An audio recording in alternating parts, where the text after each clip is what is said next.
a well-regulated militia being necessary to the security of a free state. The right of the people to keep and bear arms shall not be infringed. Welcome to another edition of Bearing Arms, Cam and Company. My name is Cam Edwards. I hope you're having a good Tuesday. Probably better than my wife, Miss E's Tuesday is going. Yeah, I have to take her to the dentist today to get a wisdom tooth taken out. I don't know how she went this long. I'm not going to say how long it's been, but I don't know how she went this long without having to have any of her wisdom teeth taken out. It's been like 30 years for me. The only thing I remember is proposing to one of the surgical assistants as I was coming out of anesthesia. That's the only thing I remember about it. So hopefully I'm still married when we talk again tomorrow. Dennis pretty cute, but we'll see. Anyway, we've got a busy show for you here on Cam and Company. We are 2 weeks away from Election Day, and the Democrats, well, they're starting to freak out here. This is the headline from the Daily Beast. Democrats are deer in the headlights on crime problem. Yeah, crime is emerging as one of the most important issues of this election cycle. Inflation, the economy, generally speaking, the number one issues, and it's really not even that close. But then crime is generally running like third or fourth in terms of the most important issues. And when you look at various states, it can actually be the top problem. In New York, for example, surveys are showing that crime is a top concern of voters, which is one of the reasons why New York Governor Kathy Hochul yesterday held a press conference to tout the expanded use of red flag laws there in New York. She's trying to make the argument that, listen, gun control is crime control. And this is also the argument that Melissa DeRosa makes at the Daily Beast. She notes correctly, poll after poll shows that as Election Day draws near, Americans are increasingly ranking crime as the top issue that matters to them after the economy and inflation. And she acknowledges that there is a reason. This is not, she says, an instance of perception is reality. In this case, reality is reality. Violent crime is dramatically higher in cities across America than before the pandemic. And every day, more and more people are either personally impacted or know somebody who is.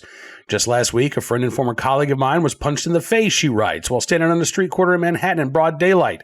So don't waste your breath telling me that crime is not a problem. She says that Democrats need to confront the crime issue head on. And this is where her argument starts to fall apart. She writes, Democrats can be true to their, quote, progressive ideology and aggressively fight crime.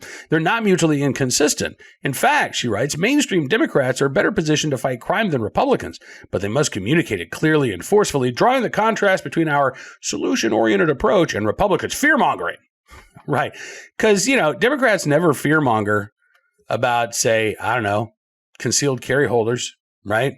It's not like we don't have Democrats like, I don't know, New York Governor Kathy Hochul, New Jersey Governor Phil Murphy, California Governor Gavin Newsom, making it seem like even those who jumped through all of the hoops and hurdles that the state has set before them in order to exercise their right to bear arms in public and self-defense, those individuals are at least as dangerous as violent criminals, if not more so. No, we don't have Democratic politicians doing things like that all around the country. Oh, no fear-mongering there. DeRosa then says, quote, a major element of crime reduction is gun control. Yeah, President Biden, she says, was right to call for a ban on assault weapons and high-capacity magazines, and 2/3 of Americans agree with him.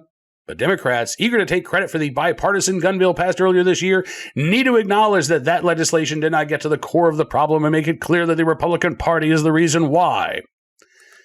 Now, this is, again, where I think the wheels fall off of DeRosa's argument. Because I don't believe that you can be true to your progressive ideals while criminalizing the exercise of a constitutionally protected right. I just don't. I don't think you can square that circle. I think once you have decided that we need, in this country, new nonviolent, possessory offenses. We need to carve out felony crimes out of the right to keep and bear arms. It's not a progressive outlook. It's a very regressive way of thinking. Because ultimately what you are saying is, I want to put people in prison for simply carrying a gun, maybe even keeping a gun in their home, in a manner in which I do not approve, right? They're not accused of committing any violent crime. Nope, just possessing a gun. But they're doing it in a way that I don't like. And that should be a criminal offense. That should be subject to years behind bars. That is the gun control ideology, whether or not Melissa DeRosa wants to acknowledge it. Just look at the bills that have become law in places like New York and California since the Supreme Court handed down its decision in New York State Rifle and Pistol Association versus Bruin. This is exactly what Democrats are doing. And again, there's nothing progressive about it. DeRosa says Democrats have to be willing to say that some people have to be behind bars to keep society safe. The problem, of course, is that they think that it's you and me and other legal gun owners as opposed to violent criminals. DeRosa says this is the crux of the matter. Listening to the far left extremists, they believe that no one should be in jail. This is untenable and unrealistic. We can address the root causes of crime, poverty, mental health, lack of education, and lack of opportunity, and still protect the public by incarcerating dangerous individuals. And yes, we also believe in rehabilitation and alternatives to incarceration when feasible. Democrats must articulate our position loudly and quickly. We can be tough on crime and progressive on criminal justice. In fact, she writes, responsible government must be both. We know the car is coming, and we have 2 weeks to get out of the road. Let's hope it's not already too late. Well, I think it is too late. Because, again, I think that Democrats like DeRosa fundamentally misread the mood of the electorate. Sure, you will find polls that say, 60% of Americans support a ban on so-called assault weapons. Because they're not really thinking too hard about it. There's not really a lot of additional information that is provided to those survey respondents. They're not asked, do you think people should spend 5 years in federal prison if they possess an AR-15? I doubt you're going to get 60% support for that measure, if that's how you frame it. If, on the other hand, you frame it as, do you believe battlefield weapons of war like the AR-15 should not be sold to the American public? You might get 60% support for that.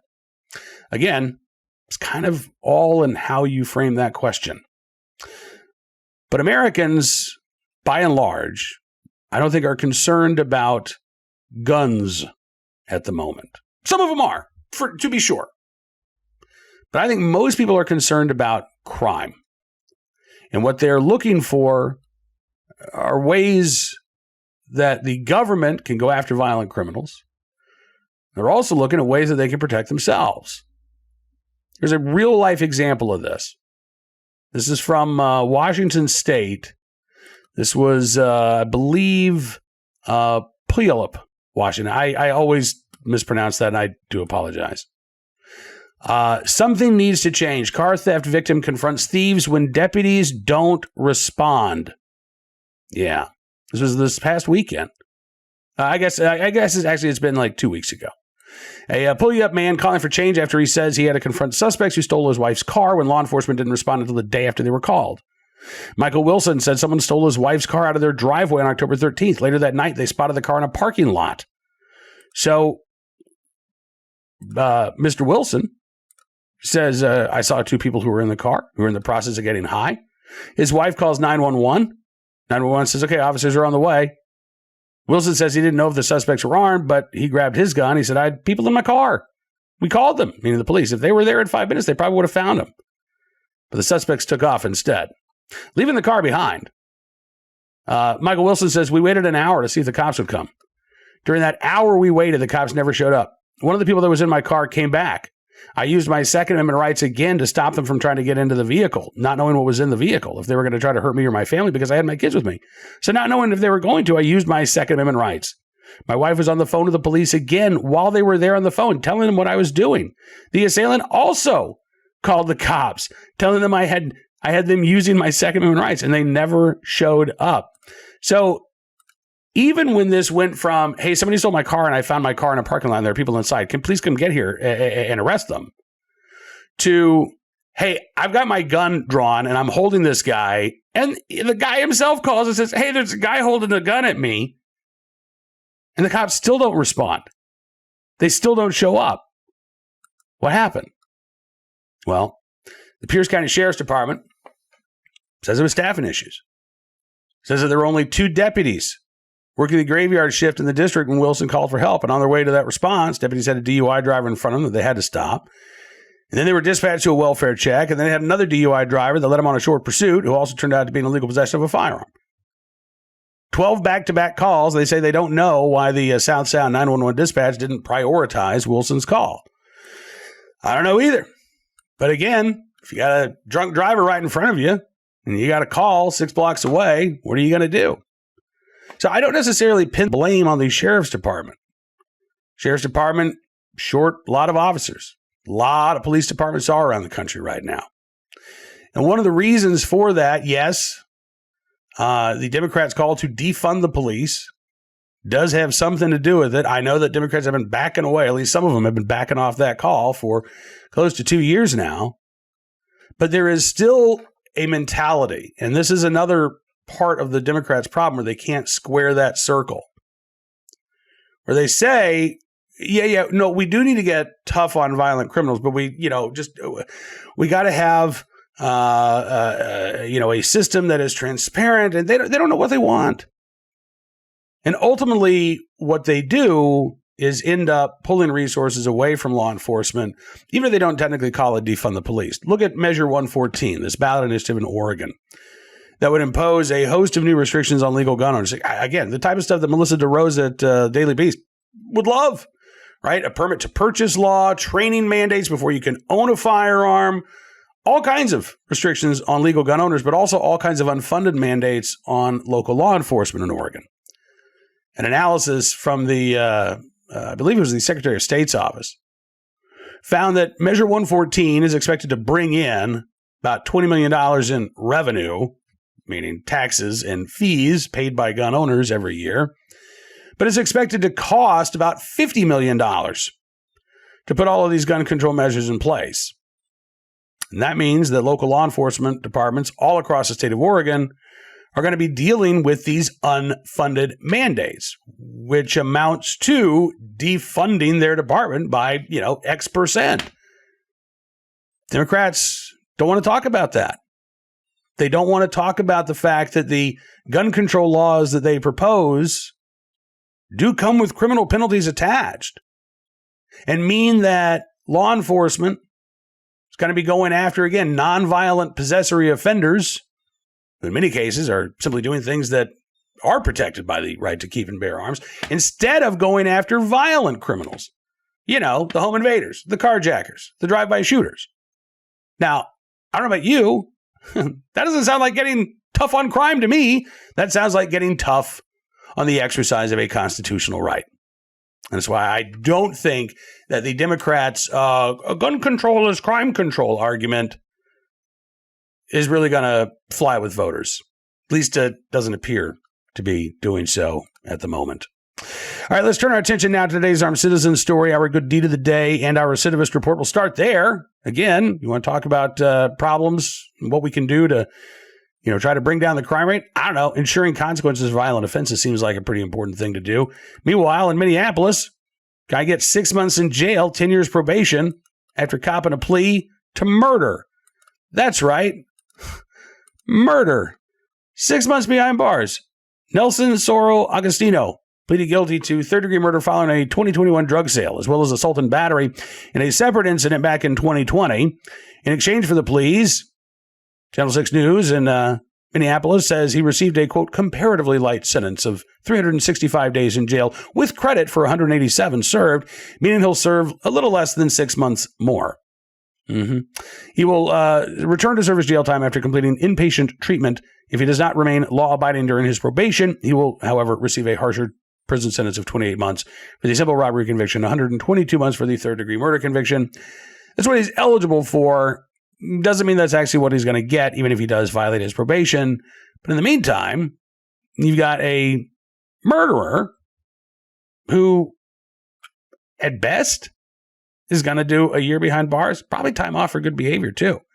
So I doubt that he's going to be serving 6 months more. He's probably going to be getting out maybe within the next couple of weeks to the next couple of months.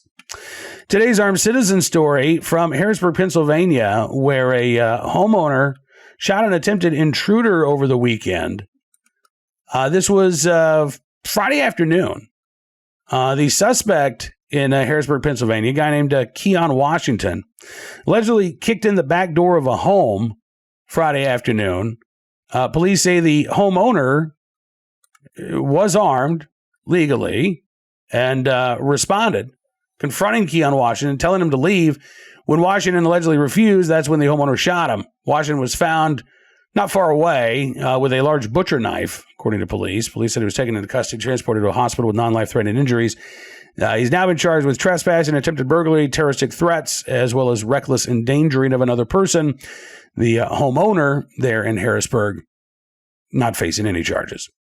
Finally, today's good deed of the day out in Oakland, California, where Police Chief LaRon Armstrong famously told the residents last year he wants them to be good witnesses, not armed citizens. Don't fight back, he said. Just take notes. Give us a good suspect description. That's what he wants. I don't know how many Oaklanders are buying into the Chiefs argument here, not with stories like this. Great-grandma uses cane to save elderly neighbor from violent purse snatching in Oakland. Yeah. It's a shame she had to use a cane, isn't it? But whatever. She's alive. Her neighbor is alive as well. 76-year-old Miss Faye saw what was going on. Ring video from her home captured the moment that she ran out her front door back on October the 12th. She said she had spotted a car that she thought was a rideshare driver. And then she says a young man came out of the sedan and attacked her elderly neighbor, who's also in her late 70s. That's when she said she knew she had to take action. So she yelled for her German Shepherd to come outside, but her dog was in the backyard, so she ran out the front door with her cane to stop the attacker, who was grabbing for a neighbor's purse. She even hit the car with the cane a couple of times, which led to the suspect then dropping the purse. Ms. Faye says, if my knees weren't hurting me, I think I would have been out there a little bit faster. She was asked if she was scared to intervene, and I hope that Chief LaRon Armstrong was listening to her response. Because she said, I never thought about it. Fear never crossed my mind because I'm crazy, I guess. She said, I don't know. It's just something that's in my nature. I do things, and it doesn't bother me until a couple hours later. That's how I've always been. Now, Channel 6 in Oakland says law enforcement never encourages people to interfere with a crime in progress. Again, we need good witnesses, not armed citizens. But Miss Faye has some advice of her own. She said, just try to be neighborly. Watch out for your neighbors and your surroundings, even for your personal self, because so many things have been happening lately. Not just in Oakland, but all over the world. Just be aware of your surroundings. That's all I have to say about that. Well, I'm glad that Miss Faye was in the right place at the right time, willing and able to do the right thing to help a neighbor. I think she's right. We do have to be aware of our surroundings. We also have to look for opportunities to help those that we care about. In this case, sounds like Miss Faye was able to do just that in the right place at the right time, willing and able to do the right thing to save her neighbor from a violent crime. And I'm sure that Oakland's police chief is not happy about that. But you know what? Miss Faye's neighbors, well, they're calling her a hero. That's going to do it for this edition of Bearing Arms Cam & Company. I want to thank you for being a part of the program as always. I will be back tomorrow with even more of the latest Second Amendment news and information from all across the nation. In the meantime, don't forget to check out bearingarms.com throughout the day. We're constantly updating the website there as well, making sure that you have access to everything you need to know when it comes to Second Amendment news and information. If you like what you see, I'd encourage you to become a VIP member as well.